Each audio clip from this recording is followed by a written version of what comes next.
Today, listen with your heart, because what I'm about to share may change your home forever. These are 6 dangerous items that many people keep without realizing they invite shaitan and negativity into their lives. Let's begin before it's too late. 1. Pictures or statues of living beings. The Prophet Muhammad, peace be upon him, clearly warned us that the angels do not enter a house in which there are pictures or statues. Sahih al-Bukhari. This is not just a simple statement, it's a deep reminder about what we allow to exist in the sacred space of our homes.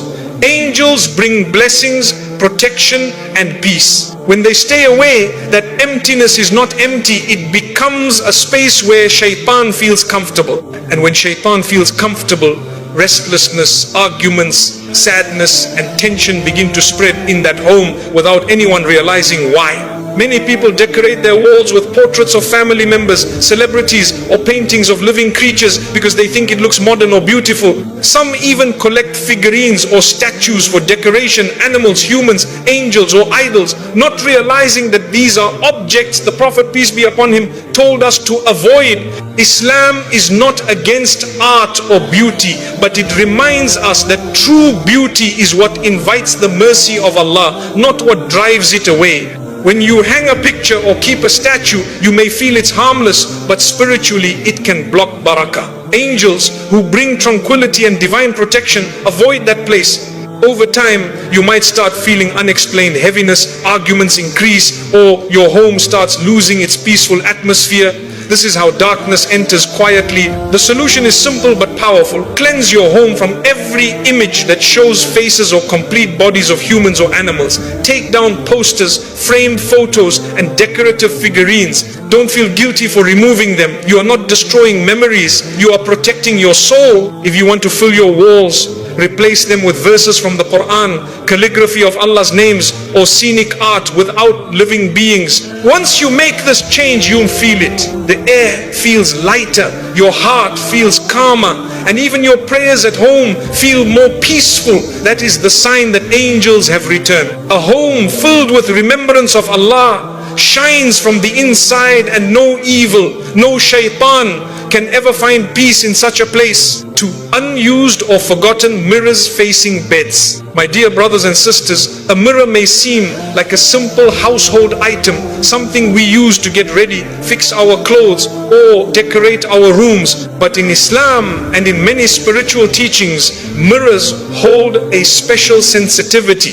They reflect not only your image but also the unseen energy within a room. That's why many scholars and wise elders have advised us to be careful about where we place mirrors, especially in our bedrooms. A mirror that faces your bed directly can disturb your rest and even affect your peace of mind. The night is a time when humans rest and the unseen world becomes more active. The jinn, as mentioned in the Quran, are beings that live among us but in a realm we cannot see. They are curious and can attach themselves to objects that reflect or capture light like mirrors. When you sleep, your soul partially departs your body, and during that vulnerable state, a mirror facing you can act like an open window, reflecting energies that should remain still. Many people complain of feeling watched while sleeping, having nightmares, or sensing an invisible presence in the room. Often they ignore the spiritual cause, the mirror that faces their bed. It's not superstition, it's awareness. The Prophet Muhammad, peace be upon him, taught us to seek protection before sleep, to recite Ayatul Kursi and to cover things that could disturb our rest. A mirror uncovered and facing you may be one of those things. So what should you do? It's simple. Before you sleep, cover your mirrors with a cloth or reposition them so they don't reflect you while you're lying in bed. This small act of care is not fear, it's wisdom.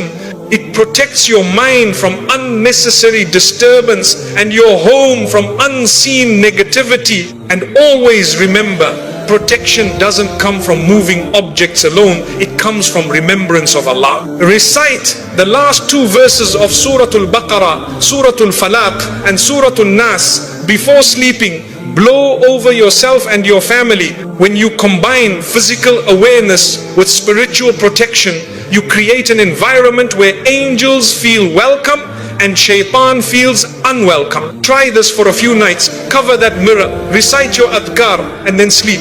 You'll feel a new kind of calmness descend upon you. Your sleep will deepen, your dreams will lighten, and your heart will rest, because peace, my brothers and sisters, begins not just in the heart, but also in the space you create for your soul to rest in. 3. Talismans, charms, and fake protection amulets. My beloved brothers and sisters, one of the greatest tricks of shaitan is convincing people that something other than Allah can protect them. That's why many Muslims, out of fear or desperation, begin to hang or wear objects believing they will bring protection, luck, or blessings. These items, talismans, black threads, bracelets, small pouches, or written papers hung on doors or inside cars, are commonly found in many homes today. But what most people don't realize is that these objects don't protect you from evil, they invite it. The Prophet Muhammad, peace be upon him, said, whoever wears an amulet has committed shirk. Ahmad Hassan. Shirk means associating partners with Allah, and it is the greatest sin a person can fall into. When you wear or keep something thinking this will save me from harm, you're unknowingly giving that object a power only Allah possesses. Even if you say, I believe in Allah, but this just helps, the danger still remains, because help comes only from the Creator, not from His creation. Some people keep spiritual objects given by fortune tellers, fake healers, or even relatives who claim they're written with Quranic verses. But the truth is, many of these papers contain strange symbols, numbers, or names of jinn. People hang them on walls, place them in wallets, bury them under the doorstep, or wear them around their necks thinking they bring safety. Yet what happens? Fear increases, sleepless nights begin, arguments rise, barakah disappears, because instead of trusting Allah completely, they have unknowingly trusted an object that opens the door for shaitan. Real protection doesn't come from strings, metals, or papers. It comes from dhikr, remembrance of Allah. If you want to protect your home, recite Ayatul Kursi every morning and night. Read Surah Al-Baqarah in your home, for the Prophet ﷺ said, shaitan runs away from the house in which Surah Al-Baqarah is recited. Muslim, these are not just rituals, they are shields of light, stronger than any charm you could ever wear. If you have any of these items in your home, don't panic, remove them calmly. Don't throw them in the trash. Wrap them carefully and burn them safely, or bury them far away. Do it with the intention of cleansing your home and heart from anything that displeases Allah. And then renew your tawakkul, trust in Him. Say sincerely, Hasbi Allahu la ilaha illa huwa, Allah is sufficient for me, there is no God but Him. When you do this, you'll feel lighter. The unease that lingered in your home will vanish. Peace will return, and you realize something powerful. You never needed any object to protect you. You only needed Allah. Because the one who holds tight to Allah's remembrance walks in light, and the one who trusts objects walks in shadows. Choose the light. 4. Music instruments and evil symbolic objects. My brothers and sisters, sometimes the darkness that settles in our homes doesn't come from what we say or do, it comes from what we allow to remain there. One of the most powerful ways shaitan influences a person's heart is through sounds, symbols, and objects that carry meanings far from the remembrance of Allah. Music instruments, masks, statues, or any object tied to immorality, rebellion, or dark symbolism can quietly poison the spiritual peace of your home. What seems harmless at first, a guitar, a drum, a decorative mask, or a painting with hidden symbols, can actually create a space where the remembrance of Allah becomes rare and the whisper of shaitan grows louder. Let's be clear, Islam doesn't condemn beauty or creativity, but beauty, when disconnected from faith, turns into a distraction. When you fill your home with sounds and objects that glorify the ego, sin, or rebellion, you invite the same energy those things represent. The Prophet Muhammad, peace be upon him, warned that in the end times people would make what is forbidden seem normal, and among those things would be music and instruments of entertainment. Sahih al-Bukhari. Why? Because they numb the soul, they take you away from remembrance, they make the heart restless, chasing rhythm instead of peace. Think about it. When Quran is played, your heart softens. But when loud worldly music fills the house, your heart hardens. When you recite Allah's words, angels draw near. But when the lyrics speak of lust, pride or rebellion, angels depart and shaitan takes their place. Slowly you begin to feel uneasy, impatient, even angry for no reason. You can't focus in prayer. Your family argues more. Your nights feel heavy. These are signs that your home is losing its spiritual purity. And it's not only music.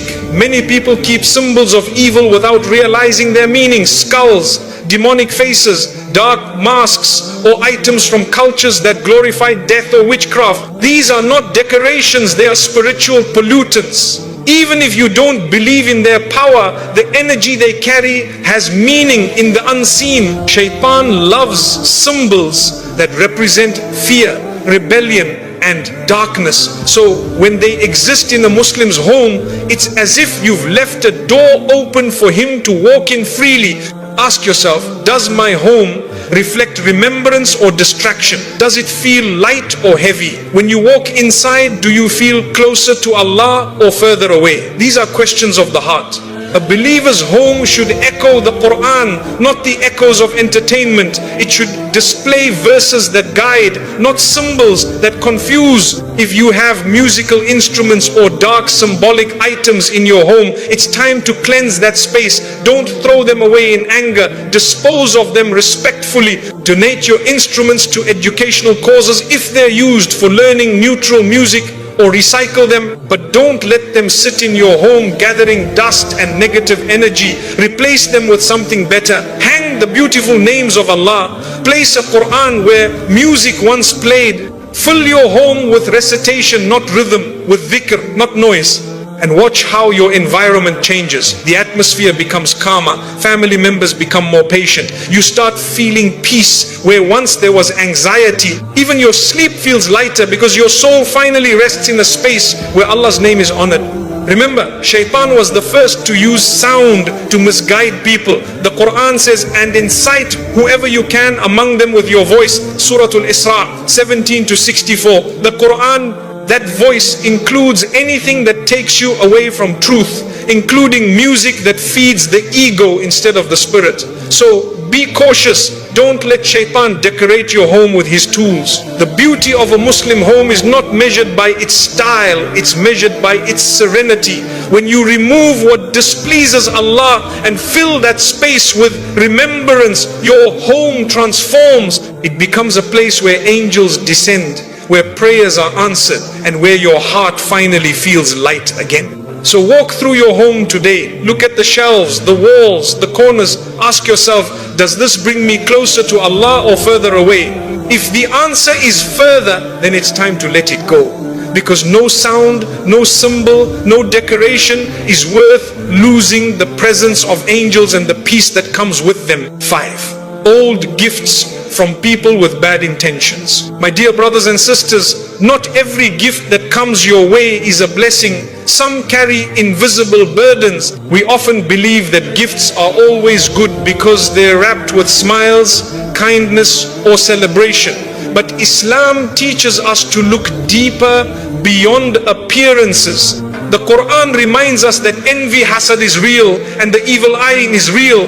The Prophet Muhammad, peace be upon him, said, the evil eye is true, and if anything could overcome the divine decree, it would be the evil eye. Sahih Muslim. Sometimes the darkness that creeps into your home doesn't come through the door, it comes through a gift. How often have you noticed this pattern? Someone gifts you something, a decorative piece, jewelry, clothing, or even furniture, and soon after, things begin to change. You start arguing more, you feel heaviness in your home, your health begins to weaken, your sleep is disturbed, all blessings you once had start disappearing. It's not coincidence, it's energy. The evil eye and bad intentions can travel through objects because shaitan uses them as vehicles to spread envy and discontent. When a person gives a gift with jealousy in their heart, that object carries traces of their inner state. They might smile, but deep down they wish they had what you have. their unspoken envy attaches itself to that item. And when you bring it home, you also bring the emotional residue of that jealousy. Suddenly, the peace that once surrounded your home starts to fade, and you can't explain why. Islam teaches us to be cautious, not paranoid.